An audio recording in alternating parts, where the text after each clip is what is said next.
All right, hello everyone. It's that time of the week again. Another edition of Hump Day with Bix Weir. I'm fired up. I'm ready to go. I've seen the list of topics that Bix is ready to discuss with us. It's a great list. Lots going on as always. So Bix, how are you? I'm just crazy busy, but really, really good. I mean, I'm doing things I like to do, which is Yeah. for a living. That's an amazing accomplishment. I got a new coin I'm giving away with every Road to Ruta private road subscription. Have you had a chance to look at that coin yet? I think that you have shared that with us. Is that the one that you had minted or just in California that they've polished that up for you and everything? Yep, yep. It's a double strike. If you go to roadtoruta.com and you hit there's a subscribe today link at the top. It shows a picture of the coin. It's a double strike. It's got this kind of luster thing they put on it, all polished up. Every coin is numbered at the bottom on the outside rim. It's really cool. But I'm also giving away one PPT token, which is a populist token. They do invoice factoring, one of the most profitable industries in banking. And it's a new technology, blockchain technology, that's going to basically destroy the banking system's profits on that side, on the invoice factoring, because they were gouging people crazily. So yeah, I'm giving away that for every private road subscription. It's been crazy busy doing that. Well, that's exciting. That's very exciting. Did you see the picture there of the coin? Yeah. It's gorgeous. If you look right at the bottom, you can see the where the numbering is stamped on. It's really cool. And then you got the cave in the mountain of the secret gold in the Grand Canyon, and the Silver Brick Road, and the stars for the 12 branches of the Federal Reserve building with wings coming out like an eagle. I love that thing. That is awesome. Yeah. Yeah, it's beautiful. I can only imagine what it looks like in real, but it's a beautiful coin. It is cool. I mean, I told them, do the best job you can, do it, do anything and everything you can to this coin. So it cost me a lot per coin, but I am not selling these retail. And everybody keeps asking me, I want to buy, 20 of them, 100 of them. Like, no. Only one way to get these coins, and that's by joining the private road on the Road to Ruta. So there's information on the website about that. Yeah, so for our listeners, and I do a desktop share and show you my screen, but I would probably mess something up and shut down the stream. I hate to touch anything once the stream's up, but anyway, yeah, it's a beautiful coin. So roadtoruta.com. When you click on the join, it has the information right there. So yeah, so great job, man. Yeah, I'm real excited about it, but it's keeping me busy, which is good, and it's getting the word out, because what I want to do with this coin is marry the silver stacker aspect with the cryptocurrency aspect. So I enclose one paper wallet token of Populous, and you can see on the website, you can see the case. It comes in a black case, and the silver's in a see-through plastic cover. And then you flip it open, and there's the one PPT token paper wallet right at the top of inside the case. So anybody who loves silver but hates the cryptos, this is your chance to get at least your foot in the door in the cryptos with some PPT. Yeah, that's a great model. It's a great business. Yeah, I really like that a lot. And gosh, let me bring this up so we can walk through this. Let me see here. And PPT is it's one of those tokens that isn't really traded on the big exchanges yet. There's a few of them, like Veritasium. They're not allowing to trade on a big exchange because it could basically destroy the exchanges because it's an honest way of exchanging peer to peer, and they don't want to spread that word. So there's a lot there's a lot of shiftiness in the crypto world. Right. So there you have it. You should be able to see it on your screen as well. Oh yeah, Bix. Cool. So our listeners in our YouTube channel, Facebook, and Periscope, the rest of them, I apologize. I'd have to get to two of the keyboards to do it. But yeah, so for the YouTube listeners, you're getting able to to take a look at this beautiful coin and exactly what Bix just walked us through. So again, check that out, roadtoruta.com. Very cool. Yeah, and just hit the that subscribe today link at the top. It'll give you all the information on what the private road's all about. Yeah, it's cool. It's fun. You know, it's fun to make something, to create something out of nothing, and I just love doing that. And this thing turned out so cool. I'm real happy about it. Well, I know you've been working very hard on it. I mean, the trips down to Southern California, you know, everything that's involved with it. But yeah, so congratulations. Thank you, thank you. It turned out just the way I wanted it, and everybody's real excited about getting their hands on one. But no, I'm not selling it retail. I don't care how much money you offer me. It's all about scarcity. That's why I numbered each one. So stop asking in the chat rooms. Yes. That is too funny. Hey, truthfully, if you don't want to buy a private road membership, at some point these things will be trading on eBay like every other coin. So you can probably pick one up in a month or two, or probably 6 months, or maybe never if the Road to Ruta customers just love it so much they can't give it up. Yeah, that's a good point. I'm sure they'll end up there as well, like the comic books have. So yeah, well, yeah, exactly. Those comic books are fetching a lot of money. But yeah, speaking of a lot of money, let's talk about Russia announced that they didn't announce. There's a company in Russia is opening $100 million Bitcoin mining operation, and the company is literally one of Putin's best friends, basically part of the Russian government. So I see this as the Russian government opening a $100 million Bitcoin mining operation.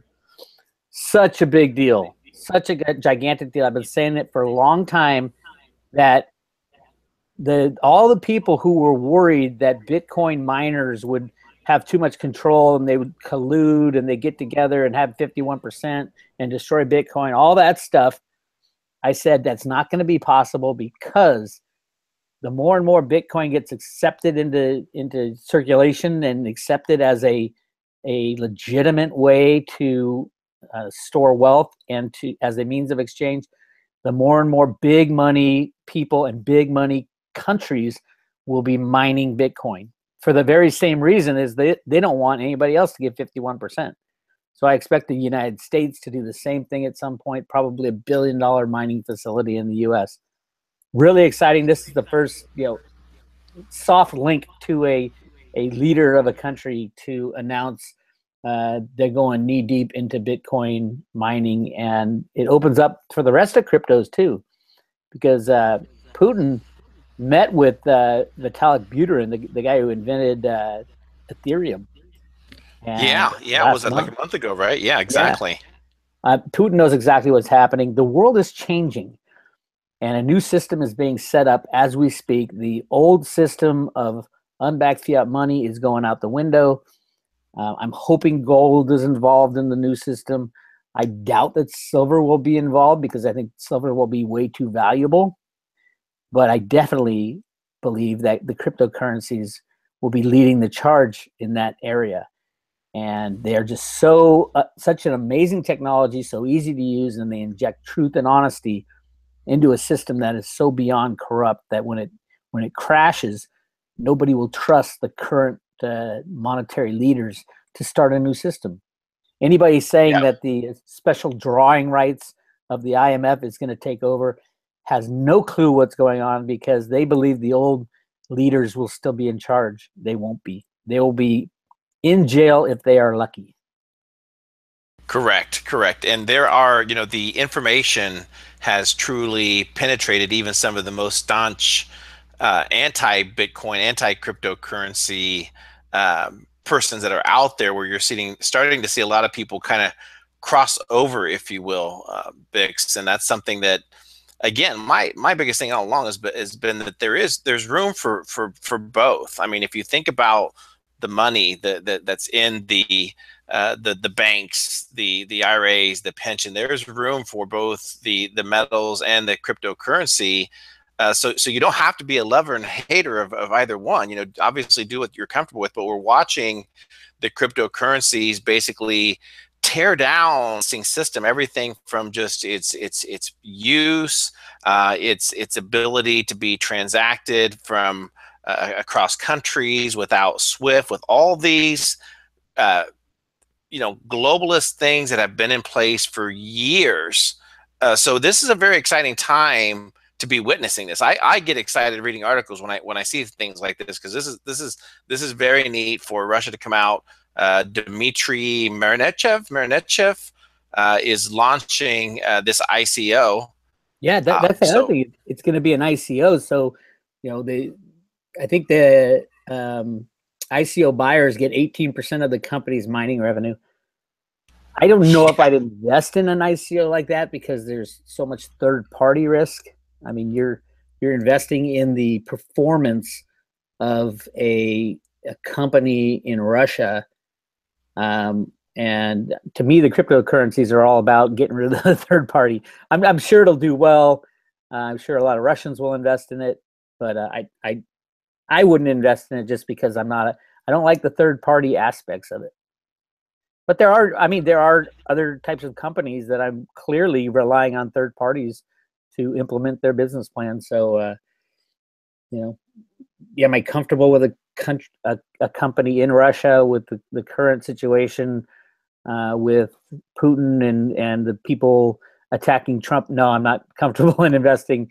I will be one day when these bad guys are taken out, but right now I wouldn't be too excited about that ICO. There's just so many other ICOs too.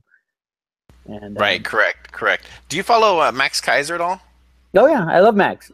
Max, yeah. One thing before we get on to Max. Yeah. There's something I wanted to ask people out there that I talked about in a video a couple days ago, and that is the gold and silver lovers who understand the need for gold and silver in a monetary system, understand that our current system of fiat money is massively corrupt. They have yet to come forward with a solution that makes sense on how to replace the old system with gold and silver without using third parties and without using derivatives.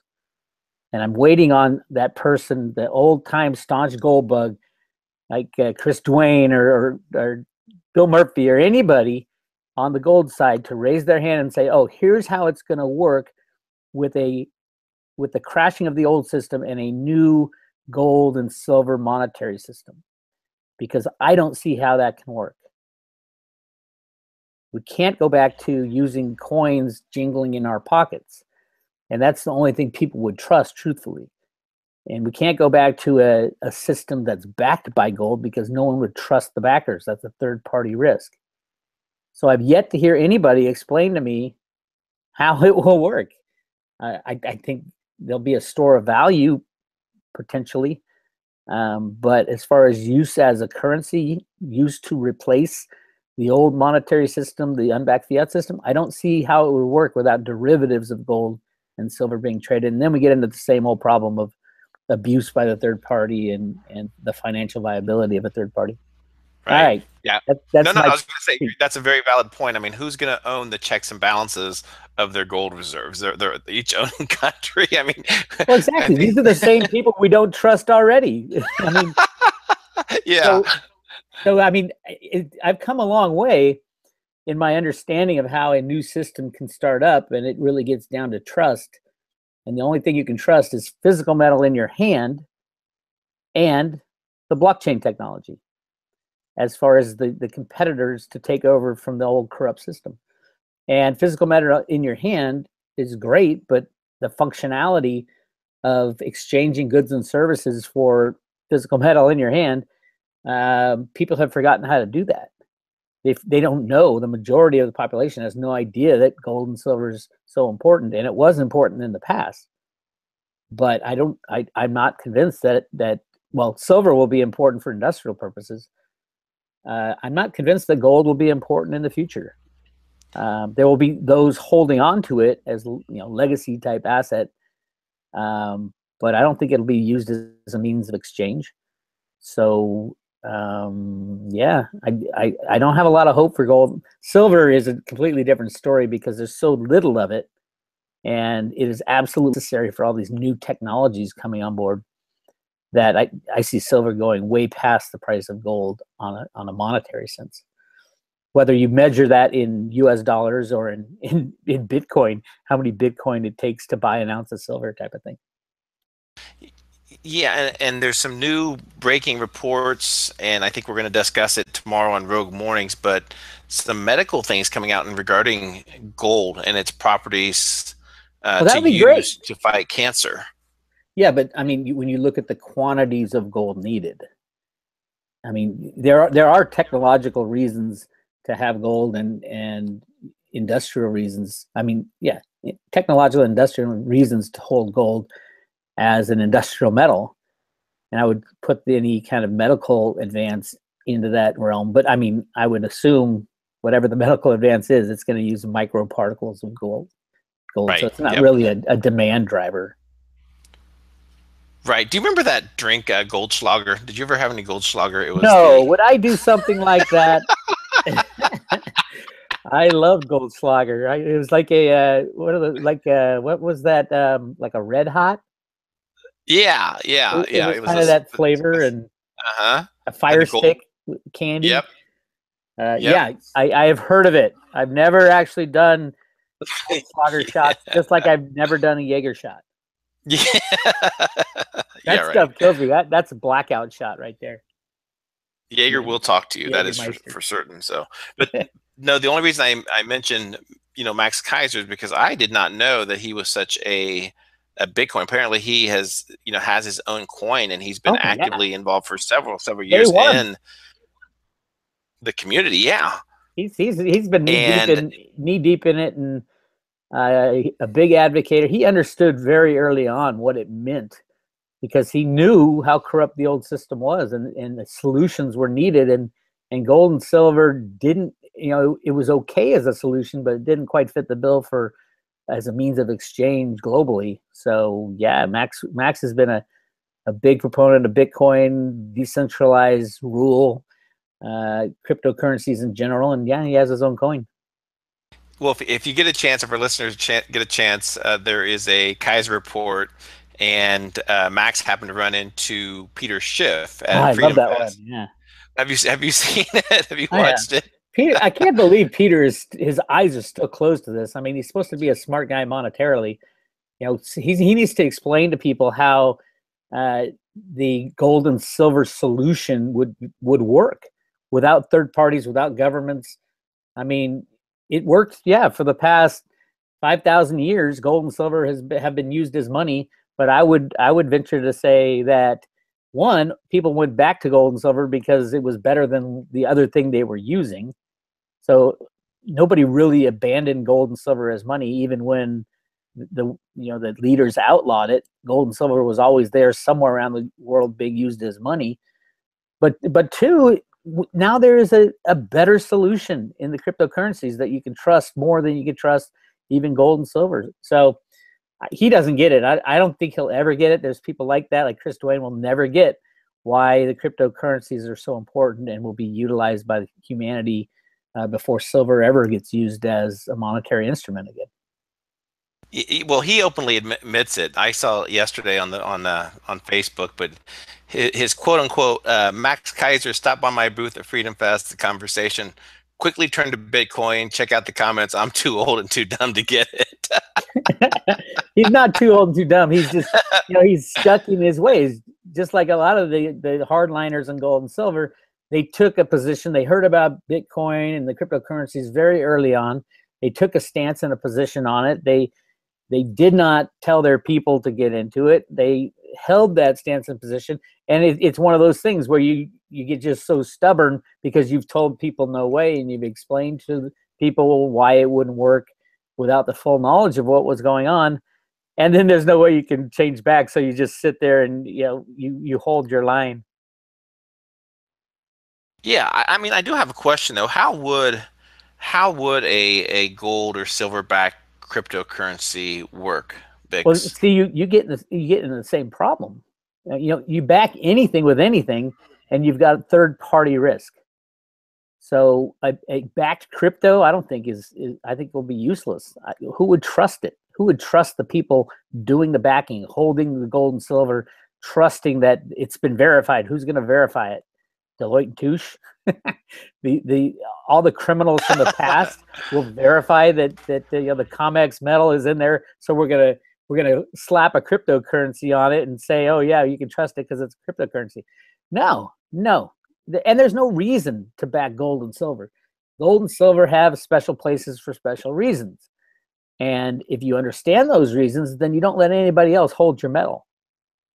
And that's just a fact of how it's going to be. So a crypto-backed monetary system that is not redeemable on demand would be undoable. If it is redeemable, see, the cryptography adds a trustless system. It means you don't have to trust anybody or anything. You trust math.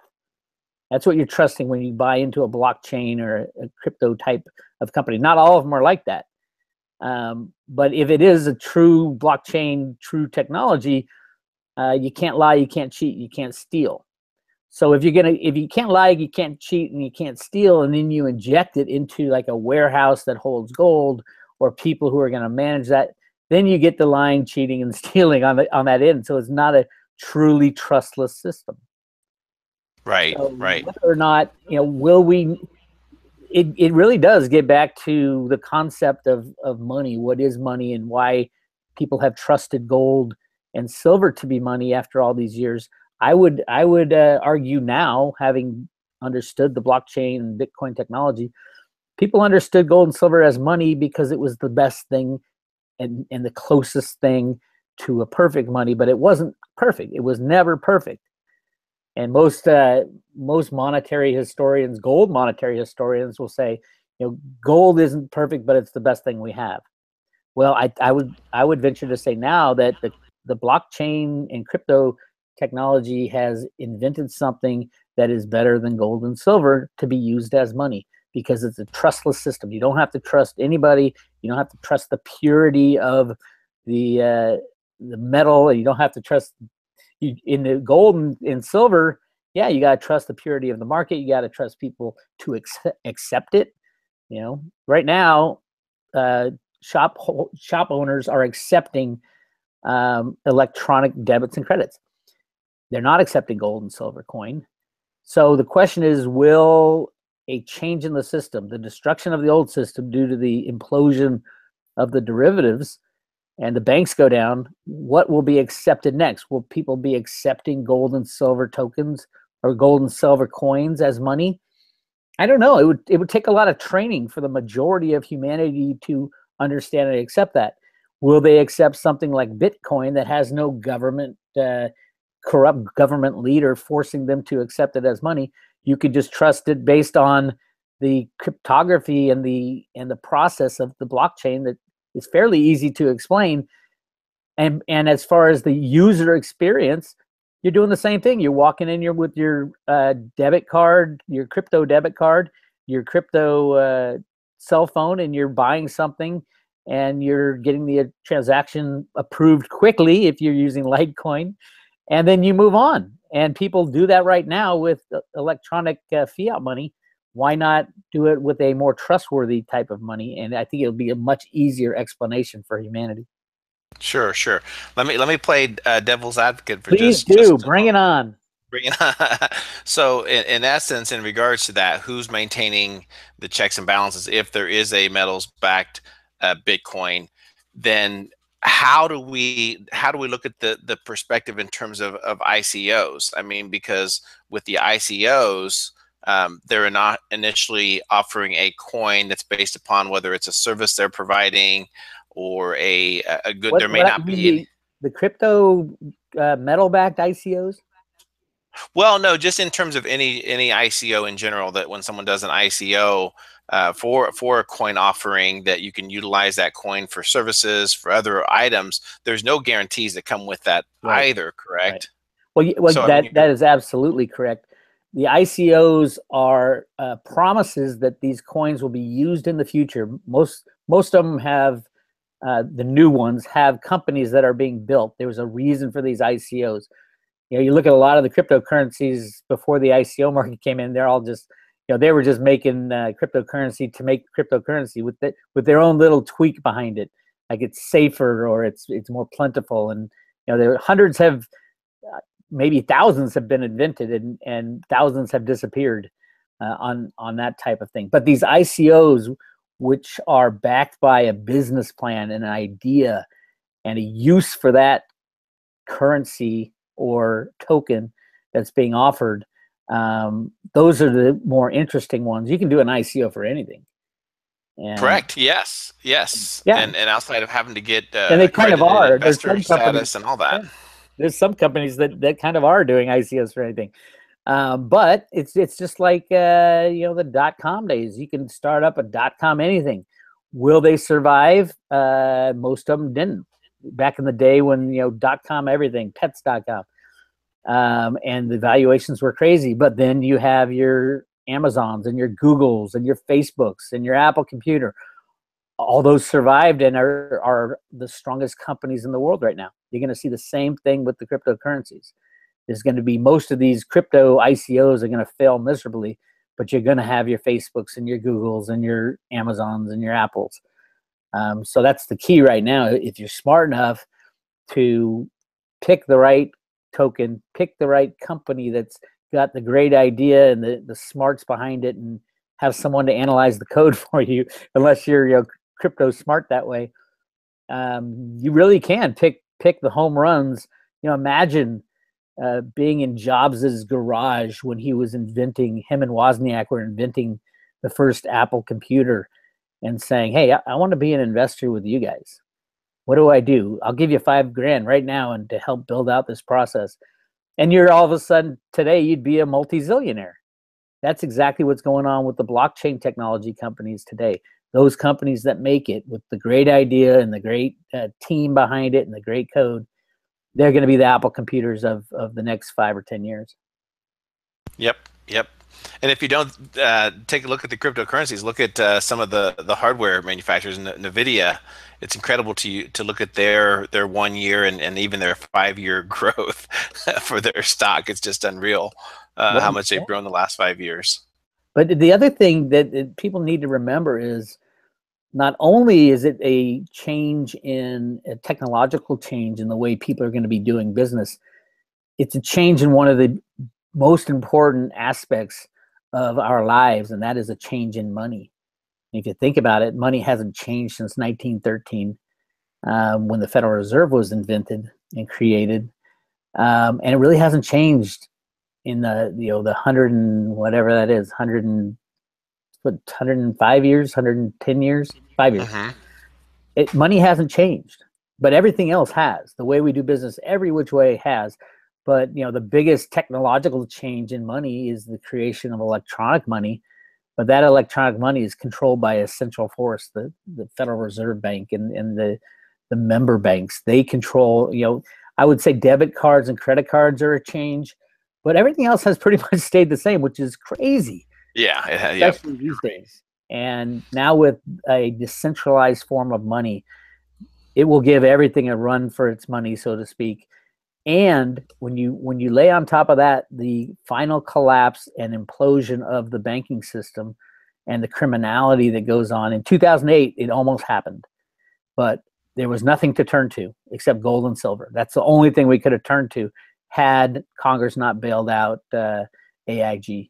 That was basically it. And, congressmen have even admitted we were hours away from the destruction of everything, because the derivatives are so pervasive amongst everything. Every bank in the United States would have imploded almost immediately. But now if that happens, and the banks haven't fixed the problem, they just delayed the problem. But now if that happens, we do have choices. Sure, you can go to gold and silver, and I'm sure gold and silver will go, limit up, and no one will be able to get their hands on any of it for any amount of money, because money won't be relevant.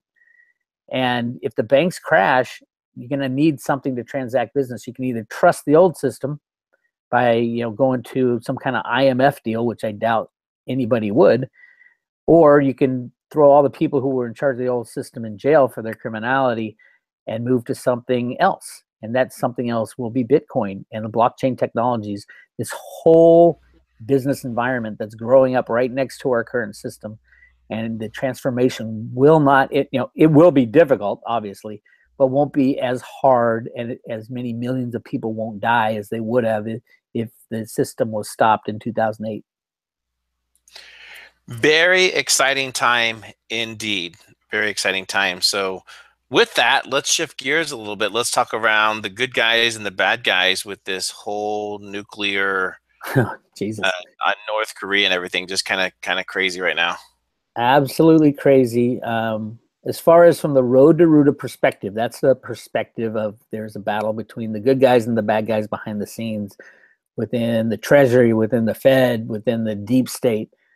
I've been talking about this for since 2007, when I found the Fed comic books talking about the big people who will step on the little people. But the battles are raging. I still believe the good guys have the upper hand, and they won't allow a nuclear war. And the good guys have the power to stop that. But I think the potential for a smaller scale war is probably high. I wouldn't say likely. It's the only card the bad guys have left to play, and they've done it every time over the years. World War I, World War II. They start these wars, and right now with Trump, I would say the bad guys are probably going to pull a false flag at some point to try to goat Trump into launching a nuclear attack or something like that, or get the North Koreans to fire off some missiles. I think we are being protected in some ways by anti-missile type of technology, either from this planet or not from this planet. So I don't think a nuclear war will be in the cards, but I do think the potential is there to at least get a fight for the control of America. I don't think there'll be a civil war, because I don't think anybody would have a reason to fight each other. There might be a civil war in that the people fight against the government. That's a potential. Right. And because I don't see the liberal left and the hard right really fighting each other. They really don't have much reason to fight against each other. Now, if they take out Trump, either through impeachment or through assassination, I think the good guys would declare war on the deep state and take him out immediately, as in license to kill type of thing. Right. Because there's a lot of special forces with the good guys trying to save our country. And I would see Congress and the exposing of all the secrets going on in Washington, and that's what the deep state is fighting right now is the exposure of the pedophile stuff and all this criminality that's gone on over these past 50, 100 years. Once that gets exposed, if they take out Trump, that'll be exposed right away. They'll open up Uma Abedin's laptop and say, "Who wants to look at this?" These videos of Clinton and Podesta and the Bush family doing unspeakable things. Then that's what would happen. So I don't think they're going to take Trump out. But anything is possible.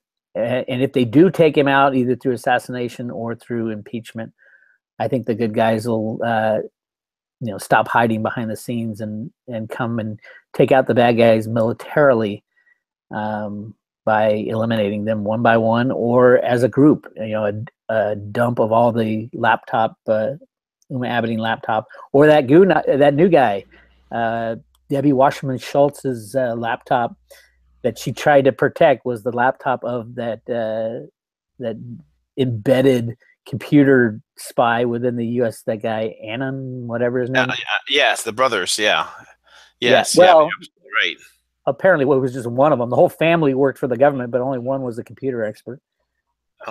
Yep. But they were all on the payroll. So yeah, it's bad, and I think Trump needs to pull that plug of the swamp, and he can do it at any moment. And it might be a WikiLeaks dump. WikiLeaks has held back so much information. They're trying to help with the smooth transition, but they have all the information on the Podesta brothers. And if you look at the John Podesta email dump, The dump starts on the very day Podesta gets back from Portugal after the kidnapping of that girl over there that him and his brother did. And there's only one reference to Podesta being in Portugal, but that's the day. The day he returns is the day that the emails start. So Julian Assange has all the emails on the pedophiles and the Podesta brothers and all that stuff, but they are choosing not to release it for some reason. Right. Yeah. And I'm not a historian, but if you take a look at, I read you ever read a great article and you forget to bookmark it, then you can't find it again? All the time, every day. And then you find it, you're like, oh, I'm saving this forever. And then you never look at it again. Yeah. So I was very interested to learn about the history of currency, world reserve currency changes. And you're absolutely right. At every juncture that there's been a change in the paradigm, there has been either military escalation, some type of event that preludes or shortly after. So to think the next economic, global crisis where the China's and China and Russia has enough of the U.S. Currency and again just flipping away from the dollar, to think that nothing is going to happen at all, that would be almost absurd to think about it that way. There's going to be some type of event that is going to happen. Well, yeah, the bad guys in the deep state that's what they're trying to do now with all this North Korea nuclear blah blah blah. I think the good guys have this under control, but I don't know. I think we're being protected nuclear from blowing each other to kingdom come, so I'm not worried about that. But yeah, that's always been what they've done. When they get in trouble monetarily, they divert the attention to a war and they set off a false flag to ensure that war happens. And that goes, every war since the invention of the Federal Reserve System. You could probably go back to, back to the Roman days, and you'll see that every war is behind the scenes. There's money masters pulling the strings of the sentiment. Why go to war? Who the hell cares what North Korea thinks about us? And why, when you understand that North Korea was set up by the Bush family to be their stronghold, and now that's the last one out there, then it starts making more sense that we're taking out the bad guys. I know, by the way, the boogeyman today is North Korea because that's the last stronghold of the bad guys. And it's scary, but at the same time, the takedown of the bad guys was never going to be smooth, 100% smooth. I always thought it would be better to pull the Band-Aid back when all there was gold and silver, because that was the only choices, to go to some kind of gold and silver standard. Although we'd still have to trust in government because they'd have to be the ones issuing it, because nobody has any gold and silver. And all the governments around the world would have to pull out their secret stashes of gold and silver, which they all have, especially the United States, massive amounts of gold, over 1 million tons of gold, according to my calculations. And we could pull that out and use it as day-to-day money if we wanted, along with the cryptos. But we'd have to train people about why gold and silver is a good money. And people don't care. They don't want to think that hard. They'll just say, hey, people are using Bitcoin over here. Why don't we go do that? And they'll probably not even Bitcoin anymore, because the Bitcoin core guys have locked Bitcoin up so that it's too expensive and too slow. So I think Litecoin was going to be the call as far as day-to-day transactions. And they're going to have a lot of announcements coming up. Yeah. And if you look at the price of Litecoin versus the price, or the market cap of Litecoin versus the market cap of Bitcoin, you can easily see that Litecoin has a long way to go up, and with really no resistance until it gets to be a 4-to-1 relationship with Bitcoin, which right now is $600, $700, $800, and Litecoin is trading now at like $45. So that's a screaming buy, if you ask me.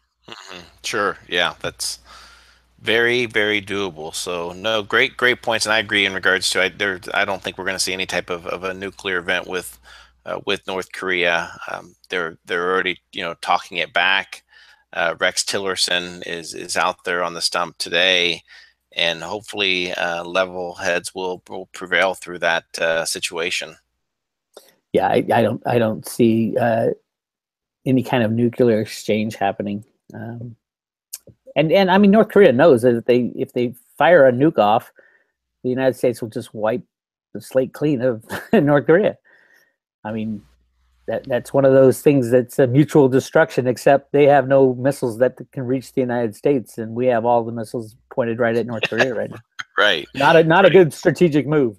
But the guy's nuts, and the people who are telling him to do this are nuts. So we'll see what happens. Exactly. All right, let's talk about Google's social manipulation and controversy. Oh my God, Google is probably the worst company, right up there with JP Morgan. Google has you do a Google search, and they have algorithms to train you on where to go. When the election was going on, if you say, how can I vote for, every type of, how Google brings up suggestions, how do I vote Yeah, for it? It all said Hillary Clinton. And then you even start typing Donald Trump, and it won't even say Donald Trump. Even if you put in, how do I vote for Donald Trump, it won't give you any suggestions. That was a classic thing during the voting. Now they own YouTube, and they're defunding everybody who disagrees with their leftist opinions. And now it's really getting into the guts of Google, where there's apparently, there was a memo floating around about how they're pro-diversity and stance on absolutely everything, with safe spaces at every corner, is a joke. And they end up firing the guy, and you can't voice any conservative opinions at Google. The company has the Google looking like the fools that they are. And I wish there was something easier to use. The funny thing is, when I was doing some research on this, I was trying to look up, the bad things that Google's done, and then I realized I'm doing it on Google. So of course nothing good's going to come up. Nothing bad's going to come up. I mean, we're just so entrained to use, we use a search engine, and we don't think about the politics and the philosophy of the algorithms that were written to steer us in certain directions. It really is getting into that the 1984 world of a controlled way of thinking. And we all know the media is controlled by just a few people, but it's sad to see a company that showed so much promise for the freedom of America and the freedom of humanity to be in bed literally with the cabal of bad guys.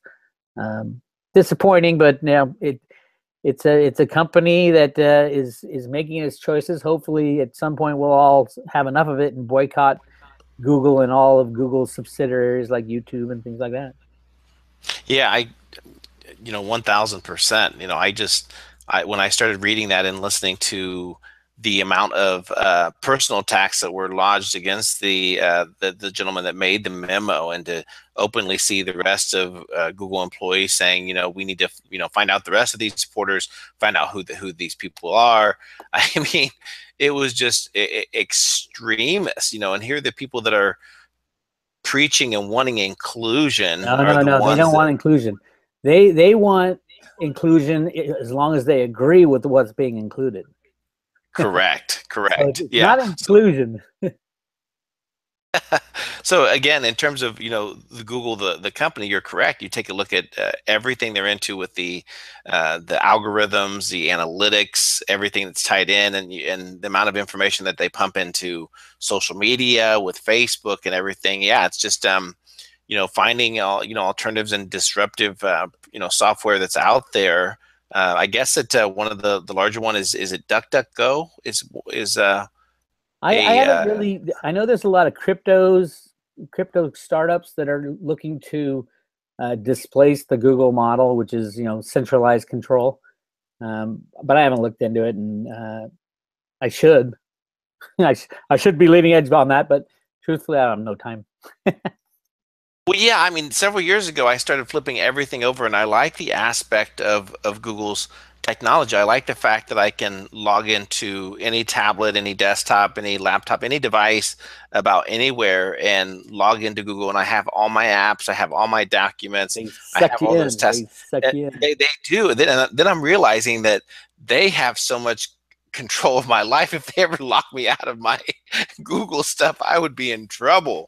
But anyway, yeah. So very interesting, and we'll see what how that plays a part going into the midterms. If you take a look at what China is doing, some of these other countries in terms of giving everyone a social media score that's directly tied into your credit score to see if you're a good model citizen and all these things that they're starting to do. But it very interesting. So let's talk a little bit around silver and Oh and my it's God. and it's go for it. Silver is literally on the brink of going ballistic as far as so big that it's going to destroy the comics and the LBMA, which is not a bad thing. They're two of the most criminal organizations in the world. Um, the latest is the LBMA, the London Bullion Market Association, which is not an exchange, it's an association. And it has to be an association so that people don't really understand what's really going on there. They actually published an actual document claiming that they have 1 billion ounces of silver in inventory in London. Now, not owned by them, but owned by all the traders. So it's the traders reporting to the LBMA, but supposedly they have a little over 1 billion ounces of silver in London and claim that that's such a big amount that no one should question its legitimacy. Well, that number, 1 billion ounces. Now, mind you, the LBMA is supposed to be a physical silver market. And as a matter of fact, the CFTC in their investigations into silver, and all three of the conclusions said, well, the price matches the physical price, which is the price determined at the LBMA. So everywhere in the world, you'll hear them claim that they're a physical silver market. If you look at the average daily volume of trades, of silver trades at the LBMA, you'll come up with a number, an annual number of about 120 billion ounces of silver trades every year. And so they're claiming they have, well, we have 1 billion ounces in inventory. And then you look at the inventory closer, and there's 400 million of those ounces are pledged to ETFs. So you really only have 600 million ounces of physical silver, and yet they claim that they trade at 120 or 130 billion ounces a year. And the way I get to that number, because you'll see that what they report as average daily volume, if you times it by 250 trading days, you're going to get like 35 to 40 billion ounces of silver traded every year. But the key to understanding that, which is still a crazy number based on the 600 million ounces they have in inventory, Right. Yeah, it but is. still a crazy number. But the LBMA themselves, in an article, said, well, those are just net transfers. At the end of the day, all the traders net their transfers out. So the actual volume number is more than 3 times the average daily volume. That's where you get the 120 billion ounces of silver, which is such an insane amount of silver supposedly to be traded back and forth. Or they call it transferring, to be transferred back and forth. So it is being exposed as the most criminal organization in the world. If you look at what would it take if you've got 600 million ounces in inventory right now at $17 silver, that's about $10 billion. $10 billion will take out the entire silver inventory of the world. And $10 billion, Wow. hedge funds sneeze $10 billion. Right. And that number is interesting too, because they're saying, the LBMA is saying it's 600 million ounces. That's the exact number that Ted Butler has figured out that JP Morgan holds. Wouldn't it be interesting if JP Morgan was the sole holder of the 600 million ounces of silver at the LBMA? Oh, dear God. I know. Gosh. Wow. It's crazy. It just understanding that so few big players are in this game. HSBC, JP Morgan, it's all done to control the price of silver to prolong the unbacked fiat monetary system. That's the only reason gold is manipulated, silver is manipulated, the dollar is manipulated, oil is manipulated, everything traded on exchange is manipulated to control the unbacked fiat monetary system just to keep it running a little bit longer. Yeah, and it needs to come to an end. Absolutely. Well, we're hoping it comes to an end. I mean, that's the whole road to Ruta theory, and what Ruta wrote in the sand in the original comic in 1981, the Federal Reserve Bank comic book. She wrote this economic formula called "On the Road to the Golden Age," which said if you want to return to a gold standard from an unbacked fiat monetary system, the best thing to do is print as much money as possible, print it to infinity, and control the system as long as you can, which is what Alan Greenspan did with his first computer programs, until the world can't take it anymore, and then you implode the system. I think we're near that because the U.S. is losing the advantage. As long as unbacked fiat money is to our advantage, we're gonna run it as long as possible. But right now, China and Russia and all our enemies supposedly are sucking up all the benefits of us running the system. They're getting all the jobs. They're taking all the natural resources. They're making all the friends that we're losing. So yeah, I think we're nearing the end of that game, and it'll be interesting how it all plays out. Definitely, yes, we're becoming very isolated on the world stage with the sanctions, with all the actions that our Congress and Senate have done the last couple of years. Great insight, Bix. Any closing thoughts, or you want? I know we plugged it earlier, but if you want to plug it again, that would be great. Go check out that coin. Go look at the coin at Road to Ruta. You're gonna love it. It's really cool, and if you understand the Road to Ruta, the information, it's all portrayed there, right on the coin, the Grand Canyon gold, and all that fun stuff. Very cool. Bix Weir, everyone, and that concludes Hump Day. And I'm trying to think, do we have anything else for us to say? That's it for today, and we'll be back tomorrow morning with Rogue Mornings. And we will not be having Hang with Harley on Thursday. Harley is not available, but we do have a surprise interview that we will be releasing tomorrow afternoon. This is CJ and Bix. We're over and out.